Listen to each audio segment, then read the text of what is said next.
All right, you're listening to the Dr. Casey Show, and this is our last segment of the hour. That kind of sort of just flew by. It's been an hour, just lickety-split, gone like that. And I have in studio with me a local story that I think really sets the tone for a national example, and I hope that for a few different reasons. I hope that your story brings awareness to this condition, which is aniridia. I hope that your story brings awareness to the fact that an athlete who might have a sensory special need can be a phenomenal contributor to a team that you can coach in the same manner that you coach the rest of your team. They can actually bring an added value, quality and experience-wise that a lot of coaches might not anticipate. Just so many aspects of your story.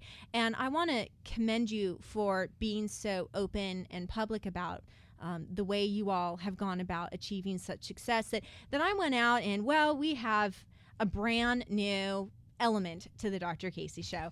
And we're doing it for the first time here today. I'm going to be giving you my first Sportsmanship Award, Jimmy. And this is actually brought to you courtesy of Oggi's Pizza and Brewing Company in Mission Viejo in Orange, because the Dr. Casey Show, I personally, and Oggi's, my friends there, believe that local athletes who are committed to excellence, both on and off the field. I mean, you are a leader on your team, but also in the classroom with a 4.0 average. I mean, that's just phenomenal. Congratulations.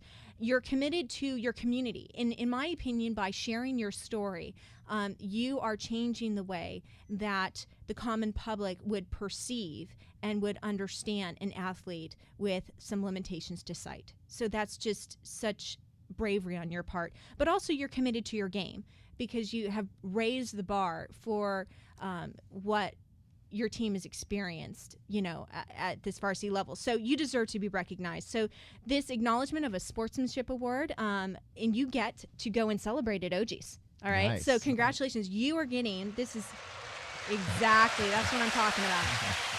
So in honor of all those commitment to excellence, community, and the game, here is a $50 gift card to go to Oggi's Pizza and Brewing Company in Mission Viejo. I know you have to come a little bit down the freeway, but it's going to be so worth it. Have you ever been to Oggi's before? I have not, but I am excited now. Very good. You get to go celebrate. There you go. I get to go all the time. If you need a recommendation on which pizza, I mean, they're all really good.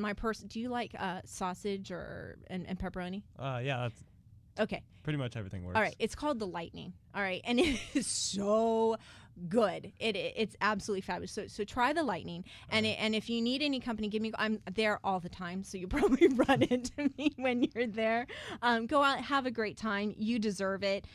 You are challenging and inspiring us because honestly, without stories like yours, sports would no longer dazzle us. Sports would no longer inspire us. And you remind everyone listening to push ourselves to new heights regardless of the challenge that we face, whether it be an economic challenge or, a challenge to the way just go out there and do it. Congratulations. And you know what? Have you met Michael Jordan? No, I haven't, but I really hope you get to meet him soon. Thank you very much. Oh, you are so welcome. Now, Coach, we were chatting during the break that you were asking me about the polling question, the other basketball story. Right. It made big headlines a couple months ago, or actually just last month, I think. A girls' high school basketball program pushed and pressed and ran up the score and won a game 100-0. And it made headlines because the coach then disagreed with the administration, who said, you know what, we apologize for the way this victory didn't match the value set for our school and what we try to teach our athletes. And the coach disagreed with the administration on that and subsequently is no longer coaching there.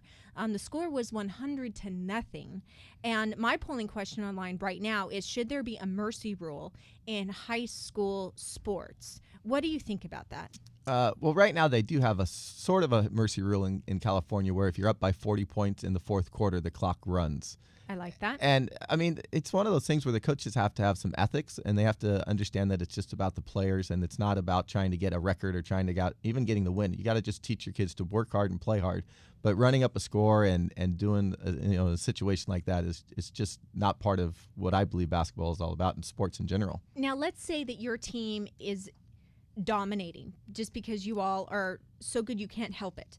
What changes do you make, and at what point do you make changes to your coaching strategy that would kind of help prevent some of that? Right.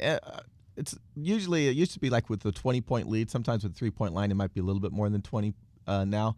But you're not going to press. You're going to try to work the ball a little bit more on offense. You're not going to shoot 3-pointers. If you're a dominating team where you're just, it's not coaching. It's obviously you're a better athletic team. You have better basketball players than your opponent. Right. Has nothing to do with the coach. Right. So it's a situation where you probably play some zone. It's not like you're going to tell your kids not to play, because you still have to play. But you want to just play and not try to take advantage of an opportunity when you're already up by 25 points.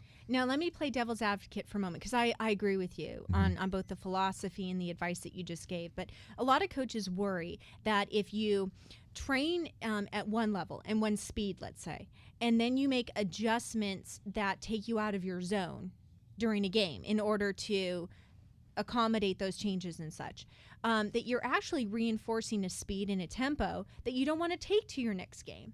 And that's, counterintuitive to all the practices and the drills that they've been running. What do you say to a coach that's really a stickler to that? Well, I would still disagree, because it's only part of a game, and then you usually have a practice afterwards. And if you're that good, you're going to have 10 guys on your team that are that good, that can compete at a high level in practice and kind of get back your tempo during the practice time, and then your next opponent. Hopefully your schedule. I mean, if it's a league game, you can't really worry about the scheduling, but you should be scheduling competition that's to your talent level. Right.